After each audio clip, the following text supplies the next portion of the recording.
Hello everyone, welcome back to the change of scenery and change of location, as you can see, because there is a long weekend in Australia and I took the opportunity to get away and move a little bit to the countryside. And of course, the problem you may have if you rent a place or if you go on a holiday and you're outside of your kitchen, what about cooking away from home? It's something we don't really talk about, but it is actually a bit of a subject because we all tend to jump on the easy option, like, oh, let's do a takeaway. You know, I don't know the kitchen, I don't know anything about this, I don't use that stove, for instance, what am I gonna do?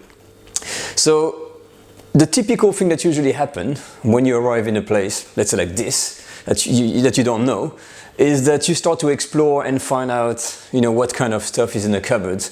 And it's always kind of more or less the same. You know, you kind of have the minimum. You have like a pan, you always have a frying pan. Usually it's non-stick, don't know why. You have like saucepans, sets of utensils made of plastic usually, and thankfully, look at that, we're safe.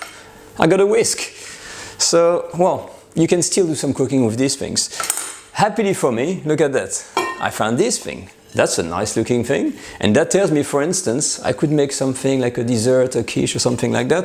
There's also some little pot and some more saucepan. So what I'm getting at here is that it's not because you're away from home that you need to stop cooking and go the easy way, because there's always ways to do something. And I want to talk about how do I personally approach this. Anytime I'm going somewhere, the first thing I really do is really look at what I have, and it starts to give me an idea of what can I cook. So of course I'm not gonna start doing the big thing like on a normal videos, like with a big sauce and like that super long cooking. I'm gonna try to stick to simple things, and we're gonna try to make maybe 2 or 3 recipes that are very easy based on all the stuff that I've got here. So one of the one we're gonna do, I think we're gonna make a dessert. I don't know which one yet, but I'm gonna use that for sure. Another dish that I can see coming, if I look at that, for instance, look at this.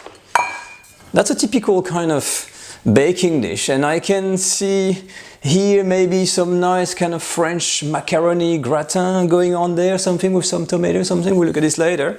And with saucepans, the most important is to make sure you have the right type. So even though there are saucepans, sometimes you can get really bad one. This one, if I look under, it's got a pretty thick bottom. And that makes me think that I could use this to make some kind of a little easy stew. And I'm thinking beef stew. So, what we're gonna do, we're gonna jump in, I'm gonna try to create some video coming up in a few days, and using these utensils, being away from home, I'm gonna try to show you that we can still cook some great food, and do not go to the takeaway. Don't take the easy option and start cooking. See you soon.